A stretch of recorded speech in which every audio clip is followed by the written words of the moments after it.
Hello and welcome to a DFS strategy video for the 2022 BMW Championship. My name is Eric, and here at SweetSpotDFS, it's all about trying to hit the optimal lineup every single week. Yesterday in the preview video, we targeted the stats you wanted to build your lineups around. Now in this video, we'll take what we learned in that video and then add in the SweetSpot ranks, the Marquee T10 pairings, as well as the anchor buckets to really narrow down on a player pool to build our lineups around. And I'm really going to be focusing on trying to find two golfers that I want to put in 70% of my lineups. So that's what I'm going to be focusing on this video, but we will go over all of the other key plays. But before we get into any of that, just a reminder, $30 are on the line this week. I am giving away $30 if we can reach the goal of 450 subscribers on this channel before the end of the week. We just need one new subscriber. So if you're yet unsubscribed to this channel, you can be that one. And if you want an entry into this giveaway, all you gotta do is be subscribed and then comment down below. Give me your two favorite golfers that you're going to anchor around your lineups this week, or just leave me any comment. Any comment will basically reward you an entry because I want to reward those that participate on this channel. So just give me any comment, but if you do need a topic, give me your two favorite golfers you're going to build your lineups around this week. Simple as that. And then if we reach 450 subscribers, I'm giving away $30. Easy as that. The other giveaway that I'm doing is more of a refund. If you want to try out Prize Picks for free, all you got to do is sign up using the promo code SweetSpot, put an initial deposit of $20 in your account, and I will refund you your $20. Plus, Prize Picks will match your deposit up to $100. So that 20 turns into 40. Doesn't really cost you anything except for that sign up information and that initial deposit. There is a link in the description, of course, that'll get you straight to the sign up page, and you won't even have to put in the SweetSpot promo code because it'll already do it for you. So highly encourage you guys to go do that if you haven't already. Again, it's just an easy way to play for free. If you want to put $100 in your account to maximize that deposit match, by all means go for it. You're still going to get $20 back from me. So again, link in the description. Highly encourage you guys to go sign up using the promo code SweetSpot. And then I am providing two other pieces or two other things. One is a cheat sheet. You can also find a link in the description for this. All I ask you to do is once you go here, go up to the file menu and make a copy. Making a copy allows you one of two things, really. You get to edit this however you'd like. I don't know why you would, but you certainly can.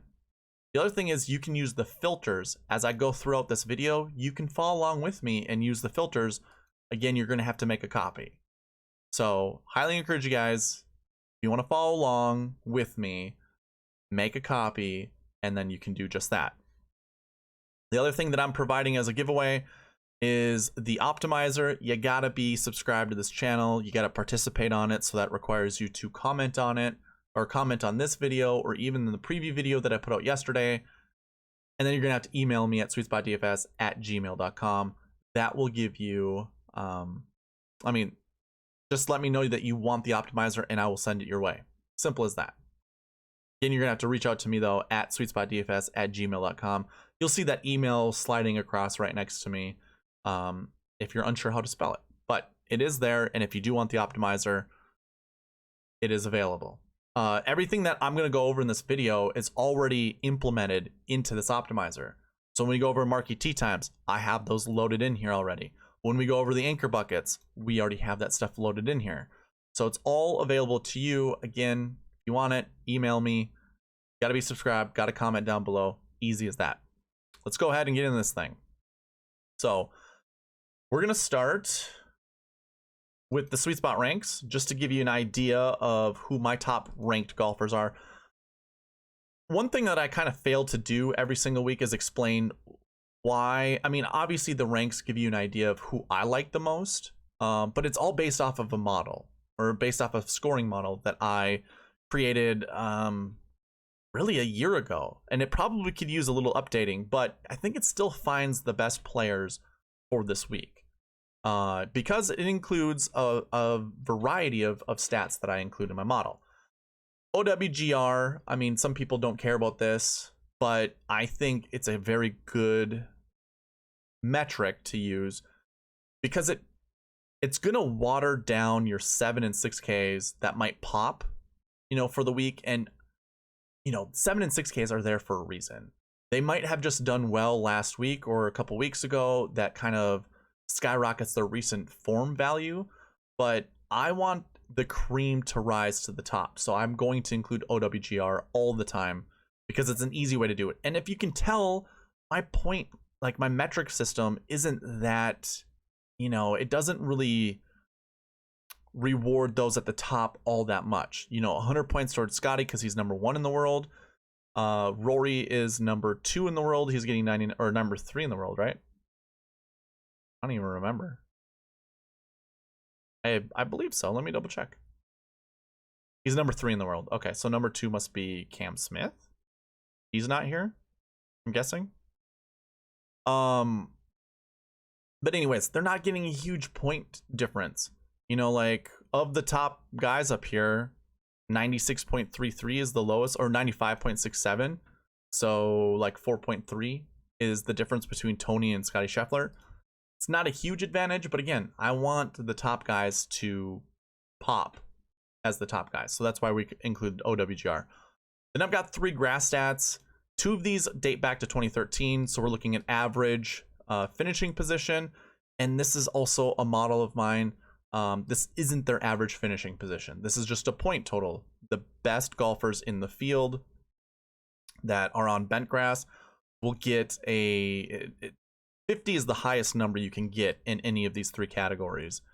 So 45 for the top here. I'm sure Rory, or this is John Rahm. John Rahm probably has the best bent grass average. Like again, 50 points is the max. So he's not really quite there to get the 50-point max, although he is the best in the field. Just to give you an idea of how this point system works. And again, this is top 10 success rate, basically. So 50 is the highest you can get here. And you can see that's rewarded to John Rahm.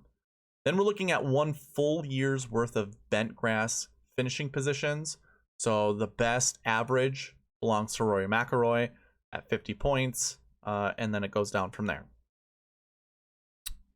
Grass 2, you don't really have to worry about because there isn't one and everyone is rewarded the same amount of points. Tournament history, I water that down. 50 is the highest that you can get there. And then we're looking at season-long bogey avoidance, birdie or better, driving distance, recent form, DraftKings average points, recent form finishing position, and then round by round scoring average. And 50 points is rewarded to the top guy in each of those.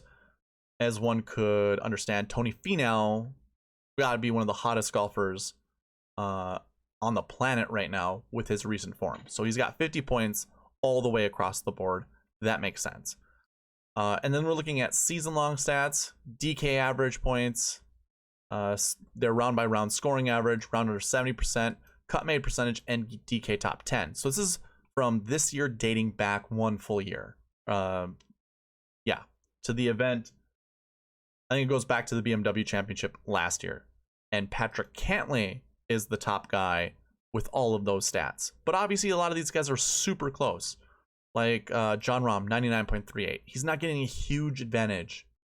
Or he's not getting a huge disadvantage being behind Patrick Cantlay. Justin Thomas, 0.09 points behind him. And so a lot of these top guys aren't that far behind.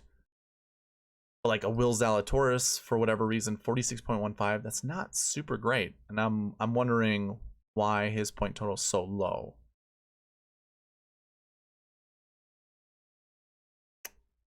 If you wanted to give him a little bit of a bump, you certainly can. So that scoring, I calculate all the scores over here. They all have formulas written in here. So no matter how I filter this out, those scores will always continue to be updated. Because before, when I would sort by my top ranked guy. So let me go ahead and put a filter on this. Again, you can follow along with me if you have made a copy of that cheat sheet. And then sort by ranks. Now you'll see the point total over here. It's going to match the rankings. Patrick Cantlay is my #1 golfer in this field. And a large part of it has to do with his full year's worth of stats in DraftKings points, just everything. Cut made percentage, DK top 10. That's how many times he's shown up inside the top 10 of DK points. So he's the #1 golfer in that stat. I'm I'm assuming it's not even close. Yeah, Rory's number 2, and then it drops. So maybe I could tweak this column a little bit, because I think Patrick Cantlay might be unfairly, or giving an unfair advantage here. Something to do with my points. This is all based off of what basically Patrick Cantlay's score is in that DK top 10. Everybody underneath, it's like I forget how it's worded, but it's all based off of what his number is and how close these guys are to it. So if they're not close at all, that's why like Hideki has 40 points towards this metric. So you could bump down Patrick Cantlay if you wanted to. I wouldn't have an issue with that. Even if you were to put like 50 points to this. If we take 50 points away, he'd be at 1135. He'd still be the number 2 golfer, and Rory McIlroy would be the number 1 golfer. So it's really up to you guys. I don't care how you guys view it. Cantlay, for me, is the number 1 golfer in this field. I mean, he's going to be inside the top 5 no matter what. And I think that's perfectly reasonable. A lot of these guys are super close to each other. If we go ahead and sort back by ranking. Yeah, okay, so he's still number 3. I forgot to resort these, but he'd still be number 2 if we took 50 points away. But all of these guys are super close to each other. 1159 to 1109. 50 points separates Tony Finau from Rory McIlroy. Any of these guys, if you wanted to anchor around, I wouldn't have an issue with whatsoever. And we're probably going to anchor around 1 or 2 of these guys. So, but that's how the ranking goes. And just to give you an idea, or just more reason as to why this ranking matters, is I have those metrics built in right here. And that's how the optimizer chooses golfers. Now, on the Fantasy Golf Pod, I usually provide my sweet spot optimal. So I give that to Chad and he puts it into his narrative lineups. It's been performing poorly the last 2 weeks, but that, if I were to run my optimizer and the most optimal lineup shows up, if I don't like it, I don't use it. But I send that lineup to Chad. Chad wants that lineup. Sometimes the optimizer will get some really bad 6K golfers, even some bad 7K golfers that I don't really care for. Sure, they might rate out really well in my model, but that doesn't mean they're the best play. Like, I could go on about this. I'm not going to waste a lot of time talking about it. 7 and 6Ks, the optimizer is choosing some of these golfers based off of who the top guys are. And because that's how I do my optimizer, it goes by the buckets. So if we're at a max of 1 bucket, let's say last year 6s, my max is at 3. If, say, Thomas, Cantlay, and Wise are last year 3s, or I'm sorry, last year 6s, then these guys can't be last year 6s, and it's going to choose the best suitable guy. Well, what if I don't like these 3 guys? Like, I don't like the makeup of it, and I want to choose something else. More likely, these 3 guys will be different. So it all depends on who you anchor around, who you're building your lineups around. That's why I like to find 2 golfers to anchor around. That way, when I do put in the optimizer, the buckets can still work. Because remember, I mean, in the preview video, I showed you that last week's buckets were 35 out of 36 correct. I mean, technically they were 34 out of 36, but we could do away with one of those that failed and go to the original projection I had, and it would have been successful. We still would have taken down a GPP. Over the season, those buckets have been north of 33 buckets successful out of 36. So it's like a 94-95% success rate. I will follow the buckets until it gives me a reason not to. So that's why it really matters who you choose to anchor your lineups around, especially if you're using this optimizer. Because if you get the top 2 guys right, the bucket system, the optimizer is going to do its job in finding you the other 4 golfers that are going to make, one of your lineups super, super lucrative, rich, whatever you want to call it. So yeah, that is why the metrics matter. That's why the sweet spot ranks matter. Another reason why the sweet spot ranks matter goes into the marquee tee times. So if this is the first time ever watching and you have no idea what the marquee tee times are, basically what I do is I look at the top 9 groups Usually it's the top 7 or the top 6 that makes the marquee tee times. And then the other 2 or 3 groups, you know, group 7, group 8, group 9, those are what I consider like honorable mentions.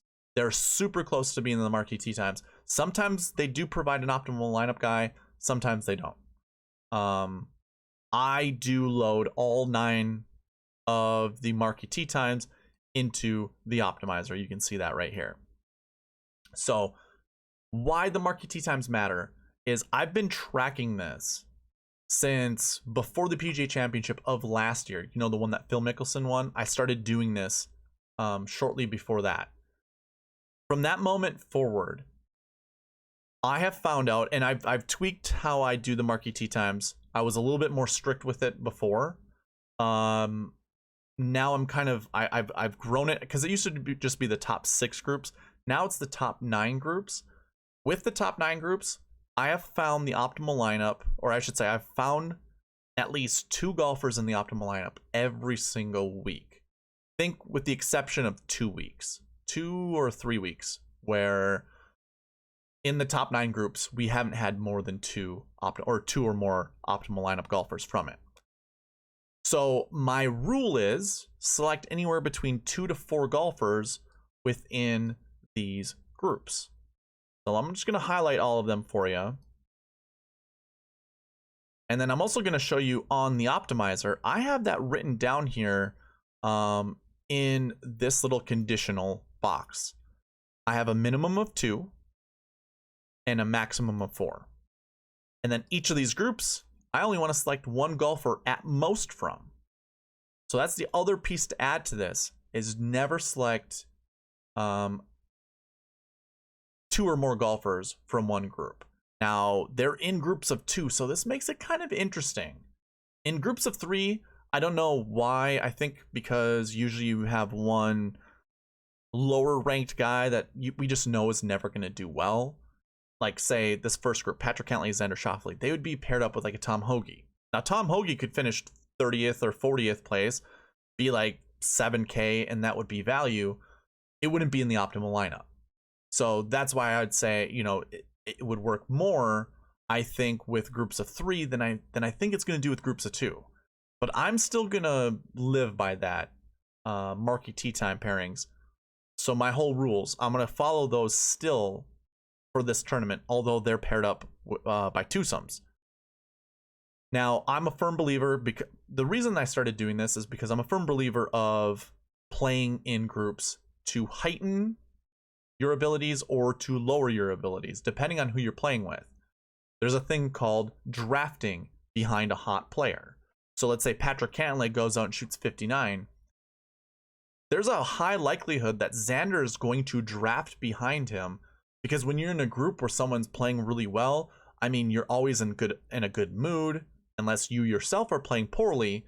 But if you know, just don't have like some weird swing issue going on, chances are, you know, what's the word I'm looking for? It's contagious. Playing well is contagious. Playing poorly is contagious. It's very easy to play in a group that whatever the energy is in the group, you're going to gravitate towards it one way or the other. Again, if it's good, it's good. If it's bad, it's bad. With groups of 2, I almost feel like the likelihood of seeing an optimal lineup golfer from each group, or I should say 2 guys from a group, is kind of high. I think it's higher than it would be with 3. And I don't know why. I don't have any science behind it. But either way, I'm still going to follow the sweet spot process and only select 1 at max from each of these groups. So this is where I usually grab my 2 guys that I anchor around.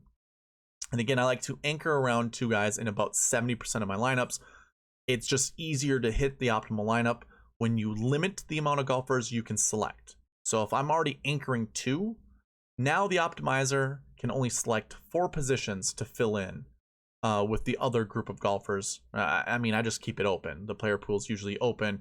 It all depends. It all builds around the bucket system, which is already limiting in its own way.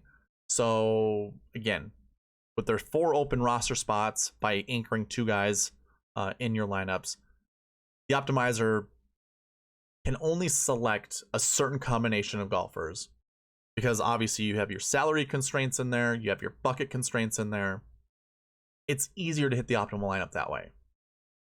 Because if you keep everything open and you allow it to select willy-nilly however you would like, and you had 6 spots open, I mean, there's like trillions more combinations that you can do. I actually, in one of the videos that I did with the Fantasy Golf Pod, I was typing it into chat, into the YouTube chat, and I think it was 2 weeks ago. So if you went back there, I think if you allowed the optimizer to select, out of and this was based off of a player pool of like 150 or 140 golfers plus, 144 golfers plus.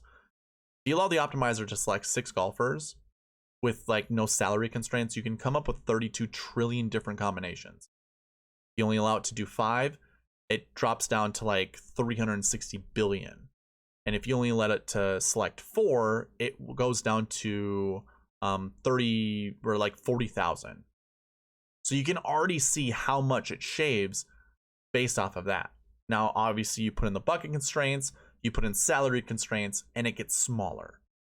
And to me, trying to hit the optimal lineup, it's better when you aim small. Aim small, miss small. That's the whole premise behind SweetSpot DFS. We are trying to hit the optimal lineup. The best way to do it is to put your sights on it as narrow focus as possible. So it's a long explanation of just saying find 2 guys from the golfers you see in front of you. And again, the optimizer does this for you already. So if you wanted to find 2 golfers to anchor around, all you got to do is go into the optimizer and say, let's just say if it's John Rahm and Patrick Cantlay, which I'm just going to already tease, this is probably going to be my 2 golfers I'm building around. If it's those guys, because Rahm is in group 5, Cantlay is in group 1, so they're not even in the same group. Cantlay and then Rahm is right here. So if it's those 2 guys,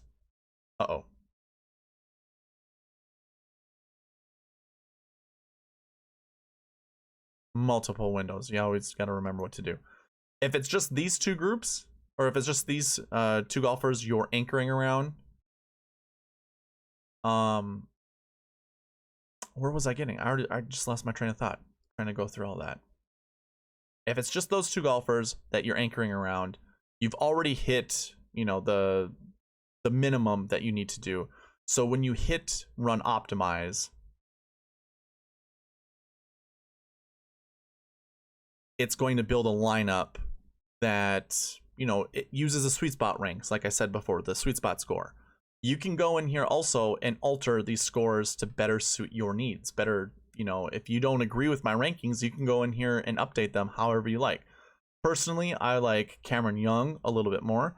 So what I like to do is I like to go in here and alter his score by 100 points. I'll add 100 points and see if the optimizer will select Cameron Young more often. So let's just see if it will. Yes, of course it did. So now it's Rahm, Cantlay, Young, and then Henley, Varner, Mullinax. So that is how, the optimizer for me selects these golfers. But moving on, or going back to the Marquee tee times, you just need to find the 2 golfers or 3 or 4 golfers you want to anchor your lineups around here. And if you do want to pair some of these guys up, so let's say you like, Tony Finau and Sam Burns, that's fine. I think we can let it slide for this week. It's a limited field event. There's no cut. I mean, I think the likelihood of one of these guys going low is pretty high if it is one of those low scoring events. And if it isn't, still with someone playing well, I think the other golfer in that group is going to play well just by osmosis. So with that being said, Justin Thomas and Sung J M seem like a good combo to select because it's a 10 and a 9. I also really like the Cantlay Xander Schauffele pairing. They're friends.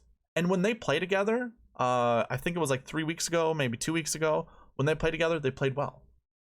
So I think having one of these guys is probably the key, probably one of the shortcuts to the optimal lineup. It's really hard to fade some of these other golfers like Justin Thomas, Even a Sung JM, he's been playing really well. Tony Finau, Sam Burns, I like those guys. Scotty Scheffler, I just don't know. Like, that his performance last week concerned me. Now, missed cuts are actually a good bucket to select from, and we'll get that. I think we'll talk about that with the anchor buckets coming up. But it is a little concerning. And Will Zalatoris has been, maybe outside of Tony Finau, one of the hottest golfers with recent form as well. So that's interesting. I did say Jon Rahm might be one of my guys that I'm anchoring around, but he's playing with Hideki Matsuyama. I don't know what that's going to do for Jon Rahm. Now, Rahm has been hitting the ball extremely well. I think so. This is his last week's scoring stats. Again, this is a part of the cheat sheet, so this is available to you guys. He just played so good. Approach, he gained 4 strokes. Off the tee, he gained 3 strokes. These two stats combined, not even so much combined, but as long as these stats equal over 0, usually that gives me a pretty good confidence that that golfer is going to play well, or it's the likelihood that he will play well. And also remember, here's one of those wonderful things that I listen to. I'm going to create a video on this eventually, but like Jon Rahm, he gained 4 shots approach, and he's negative with putting.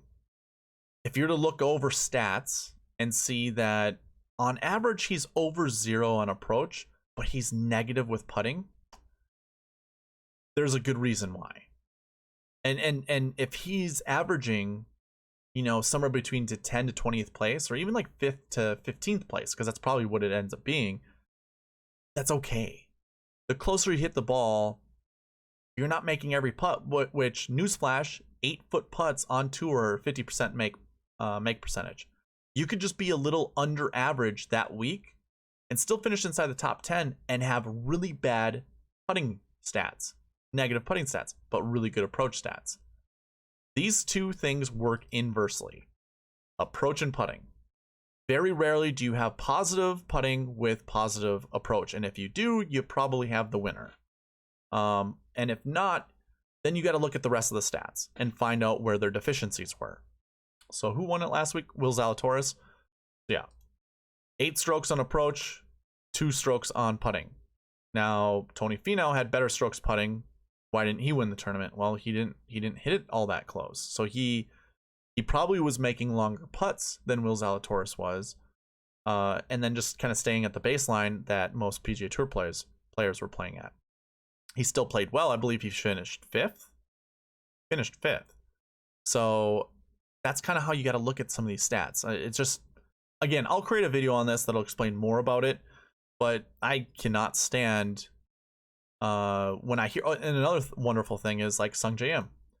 Oh man, I don't know, he's not hitting his approach shots as close as he used to. That's because he's gaining 5 strokes off the tee.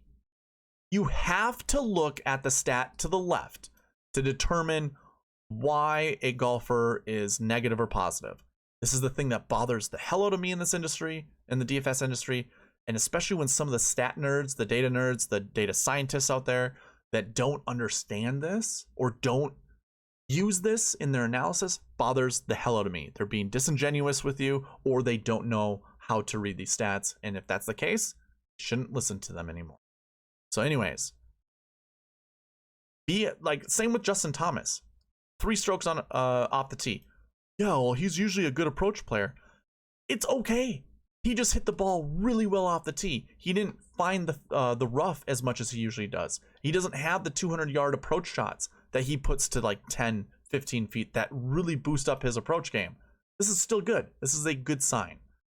This is a bad sign.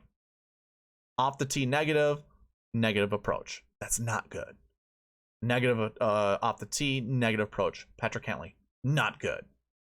Those are not good signs. Now, they're pros, and I anticipate they're going to turn it around. But that's what I'd be concerned about. So, yeah, Cantlay number 1 in my model. Doesn't take into account last week's stats. So maybe this kind of turns me away from him. Maybe gets me on someone like Tony Finau, who's usually positive off the tee. He still was positive on approach, which is really good to see. Maybe gets on me on someone like him, but I think we're sticking with Jon Rahm when we try to anchor, or we find the two golfers we're anchoring around. And I really like Cam Young. This off the tee approach is phenomenal. Putting, look, again, if this is positive, more likely this is going to be negative. Now, negative 4.62, that's not good. There should be a stat combination where you put these two together, approach and putting. I've yet to hear one, and I've always tried to think of a name in my head, because, you know, when you combine off the tee and approach, that's ball striking. When you combine around the green and putting, that is short game. But I don't know what approach and putting would be called. Opportunities? Probably not. Scoring? But then you have strokes gained total, which that would be really, you know. So I've thought like maybe AVP, approach versus putting, but I don't know. I'll try to think of, if you guys actually have a good name for that stat, you can use that as your comment down below. I'd rather hear that than your two favorite golfers. Give me a good strokes gained, approach plus putting name.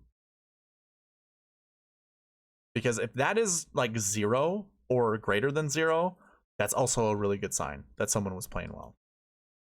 So anyways, still going to figure it out. Cam Young actually might be one of the other guys that I anchor around. I think him and Jon Rahm probably going to be, well, I think they're also going to be really chalky, but I think that's a really good combination to build your lineups around. All right, let's go ahead. Let's get into the anchor buckets. We're already 30 minutes into this. If you're following along with me on the cheat sheet, go to the bucket system page. So obviously this is the dream sheet. The bucket system is the next one, the next tab over. So if you're following along with me, again, go to that filter. And what we're going to do is we're going to go straight away. Now, this is a limited field event. There's only 68 golfers in there. Usually I would say let's filter by condition and go to less than or equal to 30. We're actually going to go less than or equal to 20. We'll see what this actually turns out. I'm not quite sure. 25 is probably going to be the number that I would go to. But anyways, then we go to our max projection, and we're going to go greater than or equal to 2.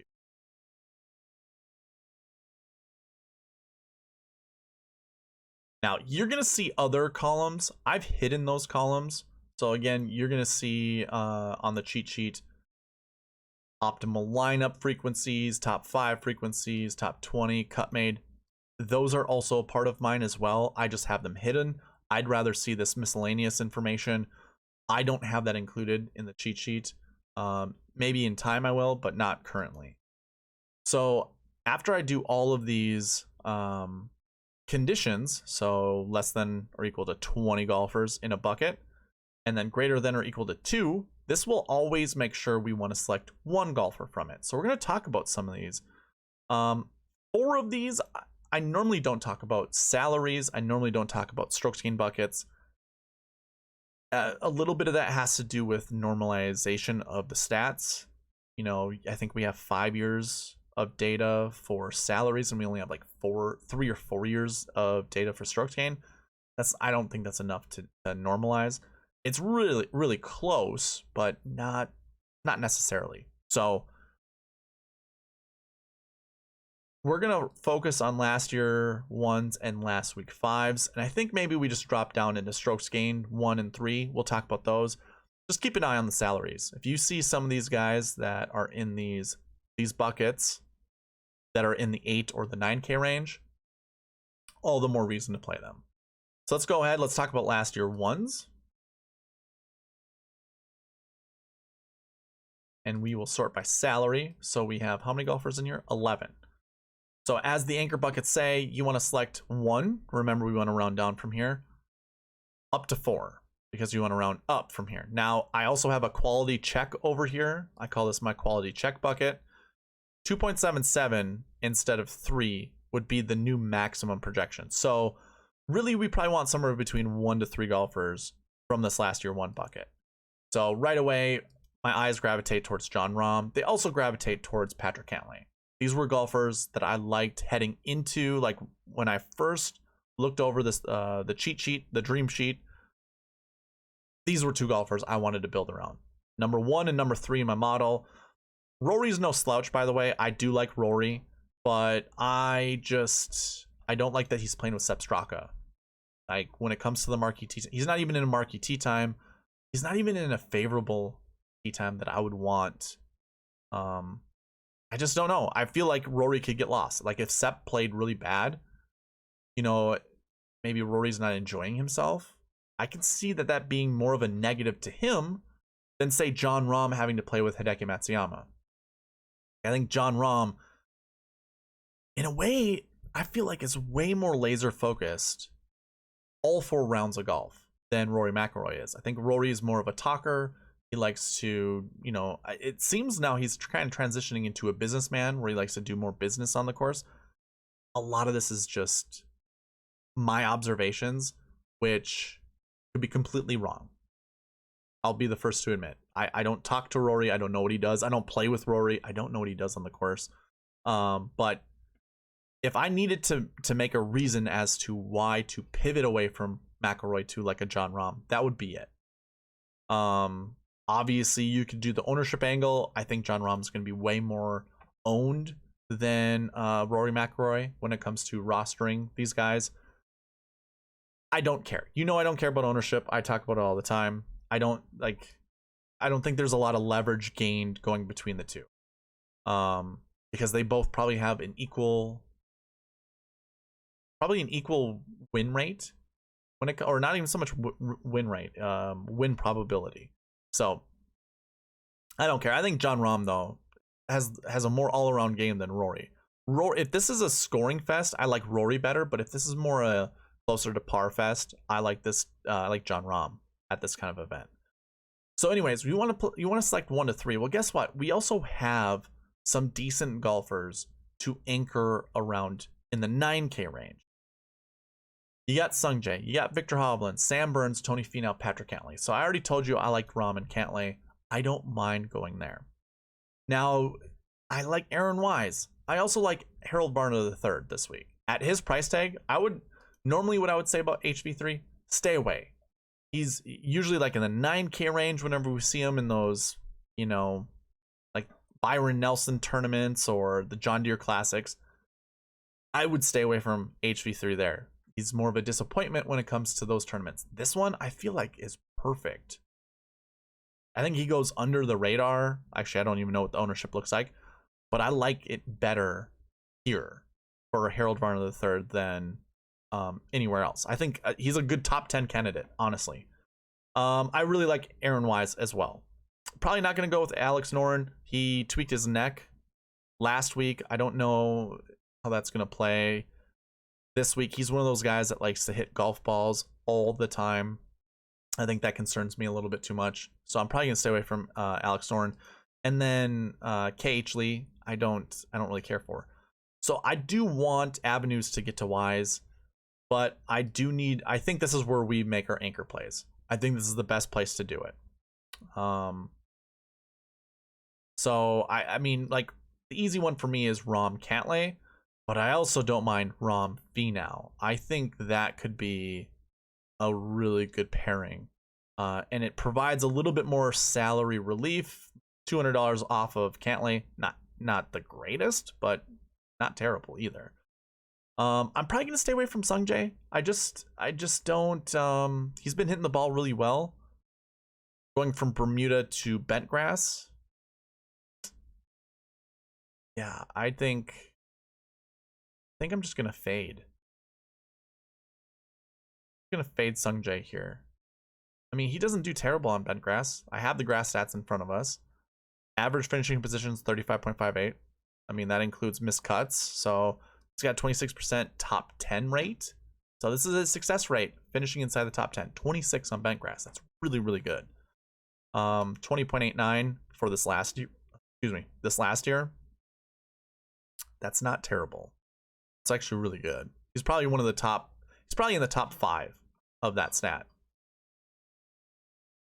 So maybe it's a decision between Sung Jae, Finau, and Cantlay. I'm just going to stay away from Burns and Hovland and then pairing them up with either Rory or Jon Rahm.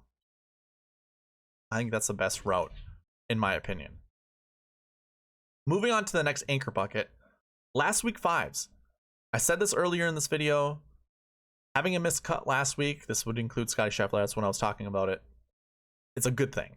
This is an anchor bucket, meaning you want to select at least one guy from it. When we do the quality check, it's 1.99. That rounds up to 2. And usually if this says 2, or if it was really this one, if this one says 2, that means this is automatically a 0. But we're rounding up in this bucket, so that goes to a 3. So it's either 1 to 3 or 0 to 2, however you feel like. But I also don't mind saying 1 to 2. I think that's fine. We can say 1 to 2 golfers from that bucket you want in your lineup. So when you go to last week fives, this is also going to include Rory McIlroy. So we have a lot of interesting names. I mean, we've got a lot of golfers that can actually fit that mold. So 1 to 2, 1 to 3, however you want to do it, golfers you want to select from. When we have this many golfers in a bucket, like, you know, especially 7K and down, actually it's all 6K, there's a high likelihood your 6K golfer that finishes inside the top 10 comes from this bucket. And when we are only projecting 1 to 2 or 1 to 3 at most, hard for me to justify going to any of these top guys. Like, I don't mind doing any of the 7Ks, but hard for me to justify going around like Jordan Spieth, Scotty Scheffler, or even Rory McIlroy. Rory McIlroy, hands down, has the best bent grass stats in this field. When you average out all 3 stats for bent grass that I have here, overall bent, top 10 success rate, and then last year bent, he's better than Jon Rahm, just barely. So really, really interesting here, because we obviously just saw him in the other bucket, the other anchor bucket, which doesn't mean he's a lock to be inside the top 10, just increases his chances. I don't know. I'm looking at this and I'm really kind of like torn, because I do like Rory. I think, to me, gosh, the rough is going to be 4 inches long at this event. With that being said, his around the green game needs to be good. And like last week on Bermuda, not super great. Recent form, last 7 weeks, pretty good. And then season long, he's pretty good around the green. So, yeah, shoot. I don't know.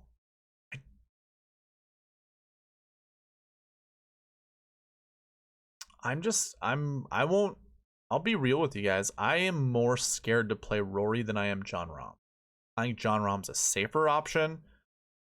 Rory might actually, with saying that, like, if Rahm is the more conservative approach, Rory then would be the more aggressive approach, and that's likely a better shot of winning a GPP. And if he is going to be somewhat low owned compared to Jon Rahm, I think the leverage then goes to Rory, because I think maybe his win probability is a little higher than Rahm's. Shoot, I don't know. I do not know. I'm gonna be on the Turn podcast here at 8 o'clock with Joe Nicely. I think we're gonna talk about this. I'm gonna pose it to him who he likes better, Rory or Jon Rahm, and then I'm gonna be on the Fantasy Golf Pod tomorrow night, and I'm gonna really talk to them too, to see who they like better, Rory or Rahm, because I think that's where it starts. I think anchoring around those two guys, for me at least, is where I want to start my lineups. And then I'm probably dropping down to a Cantlay, Finau, or Sung J M. I think it's one of those 3 golfers. So these are basically your 2 anchor buckets to really talk about. And yeah, I like a lot of these 6 and 7K golfers. So it just makes it more difficult for me to select from. And especially when the quality check says 2, if you go ahead and you play one of these top priced guys, whether it was Rory, Scheffler, or Spieth, you're removing a lot of these guys from your player pool. And I don't know if that's the right thing to do. Like, I like having a Henley in my group, Keegan Bradley, Probably not so much Seamus, but I like the idea of having HV3, Kirk, Stallings, even Hoagie, Bren Steele, Alex Smalley, Kurt Kitayama, and Matt Kuchar in my lineups. And if I'm capping this out on the optimizer, so if I go to last week 5s, I did put that quality check of 2 in there. So if I'm doing that, if I don't up this to 3, because if I up this to 3, let's see who it selects instead. And I do have it locked with Rom and Cantlay. It does select 3 golfers. So Henley, Varner, Tringali. So it's probably actually a really good bucket to choose from. If I don't anchor anybody, who's it going to pick? Who's going to be my top guys? I bet it's Rory. Yeah, so it goes Rory, Cantlay, Cam Young, Billy Horschel, Munoz, and Hadwin. And it selects only 2 last week 5s. Okay. That because some of these are already... I bet that's why. I bet it picks Matt Kuchar. And it does. But we still only have 2 last week 5s. Okay. See, I don't mind capping this at 2 last week 5s. It selected like a Keith Mitchell. Here, hold on. One last thing I want to do. If I just only want to play one 6K golfer, because currently I have it set at 2. This is your overall 6Ks, and then I break it down into 2 different tiers of 6Ks and what their max exposures can be. If I just select 1 for all, it means I'll only select 1 6K. I bet you it changes the last week 5s. Only selects 1. Crazy. And it starts with Cantlay, Finau, Cam Young. I bet you a lot of lineups start that way. Okay, so it's looking like on average, it's only selecting 2 last week 5s. That's a good lineup too there. Wow. Okay, so I think we just keep this at 2. And if that's the case, hard to go to Rory. Unless, I guess we're playing 2 6K golfers. And this is with the bucket system, obviously, with the optimizer that includes a bucket system. Hard to play Rory unless we aren't playing 2 6K golfers. That one started Cantlay, Finau, Young. That's a really good lineup. Okay. So let's move on. Let's open up all of this and go to strokes gained 1s. That was another one. Now these are going to be like your best golfers. If you don't know what these strokes gained buckets are, highly encourage you guys go check the description of this video. I have a video called something like what is the bucket system. I explain in detail what these buckets are. But strokes gained 1 means all of their season-long stats are positive. Off the tee to putting. So you're never going to see a negative golfer in here. Even Mark Leishman at .001 off the tee, he fits in this bucket because this is a positive number, not a negative number. But yeah, that's all of these golfers. These are all your high-ranked golfers. I'm projecting, I think, like 3 to 5 or 3 to 6 golfers from this bucket finishing inside the top 10. It's a no-brainer. Duh. You know, the playoff event, our best golfers are here. More than likely, we're going to see 5. And if that's the case, yeah,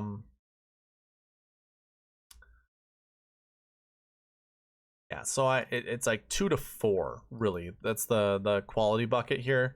And if you wanted to, I mean, you could start Rory, Cantlay, and boom, you've got it right there. Otherwise, like Cantlay, Finau, obviously you saw a bunch of those. Rom is a stroke chain 2 golfer, by the way. But yeah, if we went like Cantlay and Cam Young, and then had John Rahm as our other guys, so if we went Rahm, Cantlay, Young as our 10-9-8, we can do good things there. Maybe this is where we want to anchor our lineups around. You know, maybe we could go Rory, Cantlay, or even Rory, Young, or Rory, Sungjae, or whatever you like in here. Totally up to you guys. But this isn't a terrible bucket to select from. And then the other one that we saw on there were stroke chain 3 buckets. And we want somewhere between 1 to 3. And that actually quality checks as well. 1 to 3 guys from here. Really your high price guys, Morikawa and Spieth. These are not golfers that I am looking to build my lineups around. Neiman and Matsuyama are in the Marquee tee times. I don't mind Neiman at all. He's also really good on bent grass. So is Hideki usually, but with his whole injury status unknown, I'm not sure if I can go there. Really like Russell Henley, Pendrith, Thigala, Bradley. I like those guys. I like Chris Kirk, Emiliano Grillo, Sebastian Munoz, Taylor Moore, Tom Hoagie, Bren Steele, Alex Smalley. I like all those golfers here. Actually, maybe not so much Alex Smalley. He does not do well on bent grass. I like all of these golfers. So hard for me to anchor around a Colin Morikawa. I think Colin Morikawa is probably the full fade for me this week. I think it just makes sense. Same kind of goes with Jordan Spieth. I don't know what was going on with him this last week. He played really, really bad. Really bad. Lost nearly 6 strokes total. Not terrible off the tee, but not great. And then the rest of his game just sucked. It's terrible. Likewise, or conversely, inversely. Joaquin Niemann. This is a stat profile I can get behind. That's cool with the round and green. Not a huge deal to me. We have seen him have really good around the green game not too long ago. At hard golf courses like the Memorial and stuff like that. That was on bent grass. Maybe just not that great on Bermuda, and rightfully so. Hard to chip out of Bermuda. Pendrith, I like a lot this week. Right off the tee stats. Not great with the rest of it. But I believe his bent grass stats are pretty decent. Yeah, super decent. So, like, I don't mind going to Pendrith. I don't mind going to Thigala. Or Keegan Bradley, he does really well on bent grass. Same applies with Sebastian Munoz in the 6K range. So, there are more cheaper options with the Stroke Chain 3 than anchoring around any of these guys up here. So, yeah, I think basically the 5 golfers that I named off earlier to anchor around. Like, for me, again, in the 10K range, it's Rory or Rahm. And I think that's probably going to be a lot of people's decisions. Like, when it comes to their bent grass stats, like I said. Rory, I think, actually, now that I look at it, maybe I give the edge to Rahm with bent grass, just because his success rate finishing inside the top 10 is that much higher than Rory's. Still, Rory's isn't terrible, and Rory's overall bent average is really good. So maybe he's more consistent on bent grass. That's probably what this means. I don't know. Yeah, I think it's between Rory or Rahm. And then we have to make some tough decisions with Cantlay, Finau, and in my opinion, Sungjae Im. I'm probably staying away from the rest of these guys. And if you don't like Cantlay, I don't mind going to Xander. They're in the top group. I like both of them. And they have really good bent grass. I mean, all of these guys have good bent grass stats. The worst one is Scotty Scheffler. Followed by Finau, actually. Oops. Forget that's what it does. Yeah, there's Scotty's bent grass. 26% success rate inside the top 10. Not super great. Finau's is 29%. So that's also not super great, but he does have 2 wins on bent grass. He has the 3M Open, and the Rocket Mortgage was bent plus POA. So yeah, that's pretty good. Not terrible. I mean, they're all really close to each other. It's just like Rory and Rahm are a step above everyone else. And I think Thomas is just an afterthought. I think I just don't care to play Thomas. Victor, not super great on bent grass. I think I would much rather save him for next week at the Tour Championship. Sungjae's pretty good. Compelling stuff. And Cam Young. 9 events only, but yeah, 9 events. Not the greatest average finishing positions, but definitely playing some of the best golf. Spieth, I would if he just showed me something last week, like something good, and he didn't. Anyways, I think it's still Rahm or McIlroy, and then it's Cantlay, Finau, or Sungjae. I think it's those 3 guys. And I'm probably staying away from the rest of them. And again, I'll talk about this with Joe Nicely here in like 10 minutes. See who he likes better out of Rory or Rahm, and then who he likes best in the 9K range, and also talk about it with the Fantasy Golf guys tomorrow night. So you can check out each of those podcasts. We go live with the Fantasy Golf Pod. I think we go live with Joe Nicely's The Turn. I'm not positive, but if not, you can just follow me or you can find me there. I'll also retweet that stuff so you can easily just click on it and go watch it. But that's all that I have. So just some reminders, giveaways. I'm giving away $30. You gotta be subscribed. You gotta comment down below. We need 1 new subscriber in order to run this. So if you're one of those that's like, oh, I want to win $30, but I don't want to subscribe to his channel, just subscribe. And then you can hide me on YouTube if you don't want to see notifications. But if you want a chance to win $30, this is how it has to be done. We need to get to 450 subscribers. Otherwise, I shave $10 off of this and we rerun it next week for 20. You don't want to be the reason that we run it for 20. Let's run it for 30, get at least one more. And by the way, sometimes what happens is we might get that one more and then someone decides to unsubscribe or someone decides just to remove their YouTube. So then we go back to 449. So even if you see at 450, let's create some insurance policies. Let's get a couple additional ones. I mean, I'm looking to grow this channel as much as possible. So I'm not saying, hey, just for the time being, subscribe and then unsubscribe. Just subscribe. It's super simple. And then again, you can hide anybody you're subscribed to so you don't have to see them. That way you're helping the community out. So that's just my plug there. If you want to try Prize Picks for free, sign up using the promo code SweetSpot, put $20 in your account, and I'll give you your $20 back. That's how you can play for free. And again, Prize Picks will match your deposit up to $100, so that 20 turns into 40. There's a link in the description for that. And of course, cheat sheet was available. I was talking about it throughout the video, so hopefully you saw that. And so it too is the optimizer. That is all that I have for you guys. So thank you for watching. Please leave a like, comment, subscribe, and I'll see you in the next one. All right, bye.